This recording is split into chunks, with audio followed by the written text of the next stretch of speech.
Welcome all to my channel, and especially I am making this video for the aspirant, those who are working, those who are teachers but they are not getting the time to go through the AWS CSB syllabus. ठीक है, तो ये जो syllabus है basically this is for PGT computer science, specifically for computer science syllabus. ठीक है, और let's start without wasting time. इधर उधर की बातें करने से बेटर है कि शुरू करते हैं.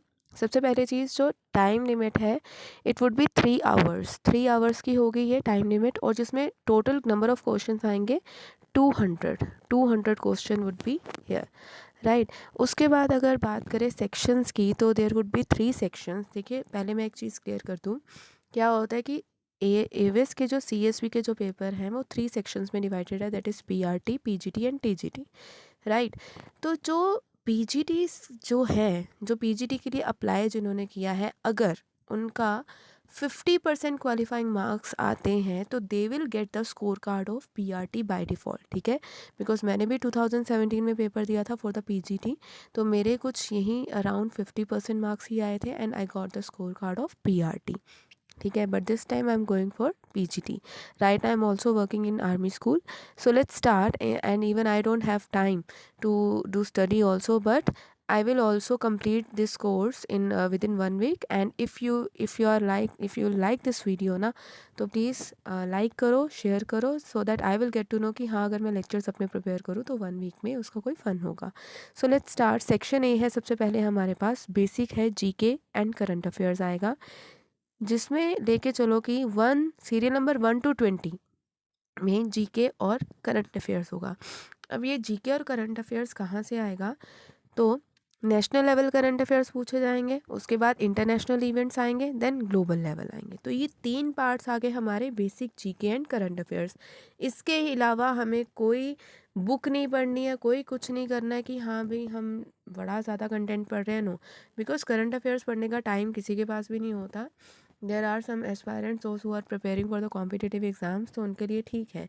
बट जो कि मैरिड है फीमेल्स, ठीक है, जिनके पास टाइम नहीं है, जिनका बेबी भी है and they are doing job also, तो उनको काफ़ी कम टाइम है, तो उनके बिहाफ पे वीडियो बनाइए जल्दी से. सेक्शन बी आएगा pedagogy, curriculum and education policy matters. तो देर आर चांसेस कि जो MCA वाले हैं उनमें से बहुत कम होंगे, लेके चलो 40% होंगे जिन्होंने बीएड किया ही नहीं होगा. तो पैडागॉजी तो भाई हमारे लिए एक बड़ी डिफरेंट सी टर्म आ जाती कि भाई पैडागॉजी क्या है, curriculum, education and all the thing. तो बट ये सेक्शन भी हमारा इसके रिलेटेड आएगा. NEP हम सबको पता है, NCF सबको पता है, because we are attending the workshops. ठीक है, तो उससे पता लगता रहता है थोड़ा बहुत. तो pedagogy and secondary and senior secondary stage की अगर हम लोग बात करें तो यहाँ पे देख सकते हैं 21 से लेके 28 सीरियल नंबर तक पैडागॉजी के रिलेटेड क्वेश्चन आएंगे. उसके बाद 29 से लेके 32 सीरियल नंबर तक चाइल्ड साइकोलॉजी को रिलेटेड क्वेश्चन आएंगे. तो पैडागॉजी और चाइल्ड साइकोलॉजी के बारे में इतना नहीं पढ़ना पड़ता. वाई? क्योंकि बेसिक से क्वेश्चन आते हैं, कुछ इतना इसमें हार्ड एंड फास्ट नहीं है. हाँ, जहाँ पे हमें पढ़ना पड़ेगा वो हमारा आता है जो कंटेंट है, दैट इज़ NEP. NEP के बारे में क्वेश्चंस हमें पढ़ के जाने हैं, NCF के बारे में हमें पढ़ के जाना है. देन हमारा आता है सेक्शन सी. सेक्शन सी जो है that is related to our subject. अब हमें पता है हमारा जो सिलेबस है दैट इज़ वेरी वाइड. ठीक है, उसमें हमें बूलियन अलजेब्रा भी आएगा, के मैपिंग भी आएगी, C++, सब सारे क्वेश्चन आएंगे, प्रोग्रामिंग के रिलेटेड आएंगे. तो सीरियल नंबर 41 से लेके 200 तक जो होगा वो हमारा रिलेटेड टू आर सब्जेक्ट. अब इसमें भी बताया गया है बेसिकली कि रिलेटेड टू आर सब्जेक्ट जो होगा वो क्या क्या है. तो सबसे पहले लेके चलो 41 टू 100 सीरियल नंबर जो होगा क्वेश्चन का, उसमें आएगा 9 से लेके 12 तक की NCERT की बुक्स. अब ये ज़रूरी नहीं कि NCERT कंप्यूटर एप्लीकेशन ही होगा. नो, आजकल AI बहुत ज़्यादा चल रहा है, IT है, कितने सारे स्किल सब्जेक्ट दे दिए, तो उसमें से भी क्वेश्चंस आ सकते हैं. सेकंड, अगर हम लोग बात करें 101 से लेके 140 सीरियल नंबर के जो क्वेश्चन होंगे उसमें आएंगे 11 से लेके 12 तक का NCERT बुक्स. अब इसमें हम लेके चल सकते हैं, एक हमें प्लस पॉइंट मिल गया क्या कि इसमें पाइथन की प्रोग्रामिंग से क्वेश्चन ज़रूर आएंगे ही आएंगे, प्लस नेटवर्किंग से क्वेश्चन आएंगे हमें. देन नेक्स्ट हमारा आ गया 11 to 12 standard NCERT topics with the difficulty level of graduation. कहने का मतलब ये है कि यहाँ पे हमें डेटाबेस मैनेजमेंट सिस्टम के बारे में पूछा जा सकता है. प्लस हमारा जितना भी जो ग्रेजुएशन में हम लोगों ने पढ़ाई की है, जैसे C++, ऑलमोस्ट हम सब लोग ग्रेजुएशन में BSc IT BCA BTech में आके करते हैं, तो वो आएगा.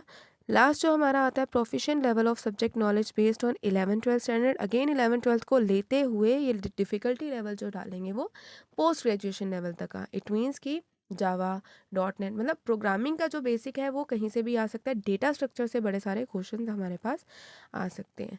तो दिस इज़ द ब्लूप्रिंट जो कि पहली बार एवेस ने यहाँ पे शेयर भी किया है। आगे सैम्पल पेपर्स आते थे, but this is the first time when they are sharing the blueprint also. और ये काफ़ी हेल्पफुल होने वाला है, ठीक है। तो अगर विद इन दिस वीक अगर आप लोग चाहते हैं कि मैं वीडियोस अपलोड करूं, तो इसको लाइक करना, कमेंट करना कि वीडियो कैसे लगी। और आगे अगर कंटेंट चाहिए तो उसके लिए मैंने तो तैयारी करनी है obviously, within 1 week I need to prepare. तो अगर आपको भी करना है, कुछ हेल्प चाहिए, तो please like and comment. Thank you so much. Thank you all.